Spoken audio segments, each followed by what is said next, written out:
तन पर बड़ा प्यारा भाव पुरंजनोपाख्यान में आया। मैत्रेय मुनि कहते हैं, हे विदुर जी, एक राजा थे प्राचीन बरही, यज्ञ कर रहे थे, लेकिन यज्ञ में वो पशुओं की बलि देते थे। देखो, किसी काल में किसी व्यवस्था को ठीक करने के लिए पशुओं की बलि की वर्णन आया है, पर इसका अर्थ यह नहीं है कि आप जो है एकदम पशुओं की बलि दो। उसके उपाय भी आचार्यों ने बताए। पशुओं की बलि देने की बजाय नारियल की बलि, कुमड़ा की बलि, नींबू की बलि आदि आदि विधान बतलाए हैं। लेकिन राजा एकदम पशुओं की बलि देवे, ये तो वैसे ही हो गया। एक विद्यालय में, संस्कृत के विद्यालय में एक विद्यार्थी रहता था, उसे बीड़ी पीने की बड़ी आदत, दिन ना रात सूंटा लगावे, जब मौका मिले सोई कोने में जावे वो धुआं उड़ावे। आचार्य जी बड़े हैरान। एक दिन आचार्य जी ने पकड़ लिया, धूर्त नालायक, बीड़ी पीता है। सरकार क्या करें, बीड़ी नहीं पिएंगे आनंद नहीं आएगा। है, चुप हो जा, देख आज तू प्रण ले के आज के बाद बीड़ी नहीं पिएंगे। हाथ जोड़ के बोला, सरकार हम बीड़ी तो नहीं पिएंगे पर पेट साफ नहीं होगा तब, क्योंकि हमारा पेट साफ भी बीड़ी पी से होता है। बोले अच्छा अच्छा ठीक है, कोई बात, सुन 6 दिन मत पीना, रविवार का रविवार पी लेना। हाँ ये बढ़िया है, ये ठीक है। अब जैसे ही रविवार आया तो गुरुजी तो कहीं बाहर गए थे, इसने बीड़ी बंडल पूरे उठवाए दुकान से और बीच में रख करके बोला, आओ आओ आओ आओ, आज रविवार है, बीड़ी पियो, सब बीड़ी पीने से पुण्य प्राप्त होता है। गुरुजी ने कहा है। हो जैसे ही सुना तो जितने विद्यार्थी थे लगे सब सूंटा लगाने, कोई नाक से धुआं निकाले तो कोई आंखों से। जब गुरुजी आए तो देखा, अरे आज लगता है हवन हो रहा है क्या आश्रम में। नजदीक आकर देखा, अरे ये तो बीड़ी की जग चल रही है। और डांटा गुरुदेव ने, हट, ये क्या मचा रखा है। तो सब विद्यार्थी हाथ जोड़ के बोले, सरकार आपने ही तो अमुक विद्यार्थी से कहा था कि रविवार को बीड़ी पीने से पुण्य मिलता है, रविवार को छुट्टी है बीड़ी पीने की। ओ आचार्य जी ने कहा, अरे पागलो, दरअसल उसको बीमारी थी तो 7 दिन पीता था, तो हमने सोचा कैसे भी कम हो, रविवार को पिएगा, बाकी 6 दिन तो नहीं पिएगा, इसलिए उसे रविवार की व्यवस्था बतलाई थी कि रविवार को पी सकते। पर इसका मतलब ये तो थोड़ी कि जो नहीं पीते वो भी पिए। इसलिए कभी कभी पूर्ण बात ना समझने पर अर्थ का अनर्थ निकल आता है। एक बार एक आदमी ने वेद की पुस्तक पढ़ी, शायद हमारे जैसा मूर्ख रहा होगा, उसने वेद की पुस्तक पढ़ी तो वेद की पुस्तक में दूसरी पेज की नीचे की लाइन पे लिखा था वेद पढ़ना पाप। अब वो बड़े बड़े आचार्यों को दिखाए, देखो वेद की किताब में लिखा है वेद पढ़ना पाप है, वेद पढ़ना पाप है, तुम लोग कहते वेद पढ़ो, पढ़ो पढ़ो, क्या लिखा है। आचार्य बड़े बड़े चौंके, ऐसा तो हो नहीं सकता। लेकिन जैसे ही किताब पढ़े तो उसमें तो लिखा था वेद पढ़ना पाप है। अब सब बड़े हैरान। एक प्रकांड विद्वान उस समय के थे, उनके पास वो समस्या गई कि देखो भाई, इस किताब में लिखा है, वेद की पुस्तक में लिखा है वेद पढ़ना पाप है। बोले ऐसा तो हो नहीं सकता, लाओ जरा पुस्तक। जैसे ही पुस्तक लाए तो लिखा तो था वेद पढ़ना पाप है, लेकिन जैसे ही पन्ना पलटाया तो आगे लिखा था अशौच अवस्था, आप पवित्र अवस्था में वेद पढ़ना पाप है, बाकी पढ़ सकते हो। तो जो बुद्धि के कमजोर होते हैं वो एक ही बात को पकड़ कर रह जाते हैं और आगे का हाल जानते नहीं, सो अर्थ का अनर्थ कर देते हैं। बोलो वृंदावन बिहारी सियावल रामचंद्र की जय। ऐसे ही एक बार कचौड़ी गली में हमारा चंगीलाल, हमारा चेला चंगीलाल कचौड़ी गली में गया, जोर जोर से आवाज लगाने लगा, 400 में जिंदगी भर बैठकर खाइए, 400 में जिंदगी भर बैठकर खाइए। उस कचौड़ी गली में बड़े बड़े आचार्य रहते थे, प्राकंड विद्वान, हमारे बड़े बड़े आचार्य। इन्होंने कहा ये पहली बार मौका मिला है कि 400 में जिंदगी भर बैठकर खाओ। बाहर निकले, 400 दिया, बताओ भाई कौन सी ऐसी पॉलिसी है। उसने कुर्सी निकाल के दे दी, बोले कुर्सी है, इस पर बैठकर जिंदगी भर पाइए, 400 की एक।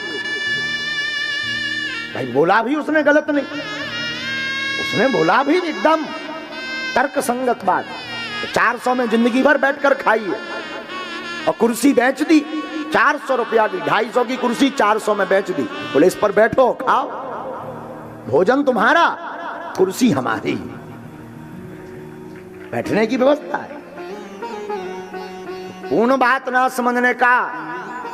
देखो बुरा मत मानना, कई बार हम लोग देखा देखी के चक्कर में भी बर्बाद हो जाते। हाँ, एक बार एक कथा व्यास को पेट में दर्द हुआ तो वो लोटा बांध के बैठ गए व्यास पीठ पर, पेट में लोटा बांध कर। तो दूसरे जो छोटे मोटे कथा व्यास थे वो भी सुनने आए, उन्होंने देखा वाह, लोटा बांधकर व्यास गद्दी पर बैठो तो कथा ज्यादा जमती है। तो दूसरी जगह जब उनकी कथा हुई तो वो डबल लोटा बांध कर बैठे। अब अर्थ तो उन्हें पता ही नहीं था। जब वो पहले वाले व्यास उनके पास गए, बोले तुम क्यों दो दो लोटा बांधे? बोले आप बांधे थे एक लोटा, हमने देखा कि लोटा बांधे तो कथा में ज्यादा श्रोता आते हैं। अरे बोले हमारा तो पेट दर्द कर रहा हो तो नक कटा, इसलिए पेट में लोटा बांधे थे। देखा देखी बड़ी गजब। इसलिए संपूर्ण बात को समझे बिना ना तो बोलना चाहिए ना स्वीकार करना चाहिए। पहले बात को समझो फिर स्वीकार करो। बोलो सीताराम, वरना घाटा खाओगे। एक बार हमारा चेला चंगीलाल,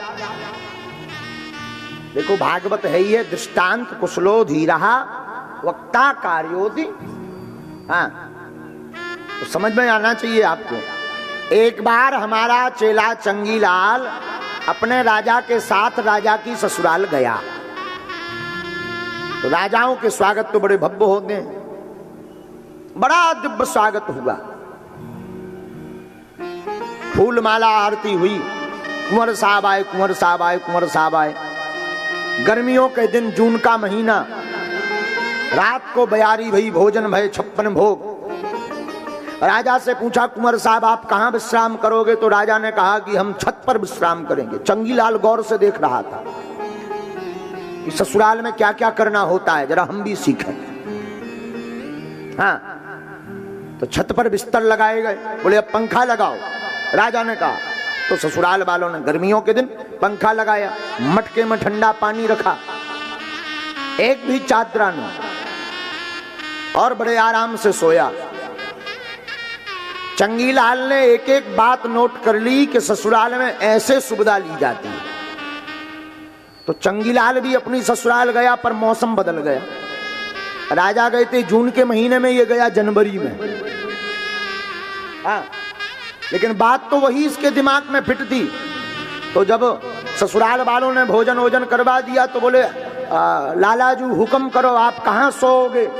तो चंगीलाल बोला छत पर, क्योंकि तो दिमाग में तो छत था। तो घर वालों ने कहा कि कहीं आप सठिया तो नहीं गए, ठंडियों के दिन में कोई छत पर? बोले हम वहीं सोएंगे। सुना नहीं, छत पर।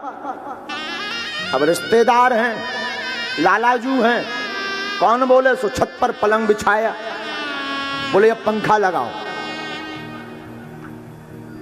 लोगों को लगा कि सठिया गए। बिल्कुल, जनवरी के महीने में छत पर पलंग और फिर पंखा। बोले सुन रहे हो कि नहीं, हम जाएं? घर वाले बोले जाओ मत, कौन हमें मरना है। तो ससुराल वालों ने, साले साहब ने कूलर रख दिया। बोले पंखा क्यों, कूलर ले।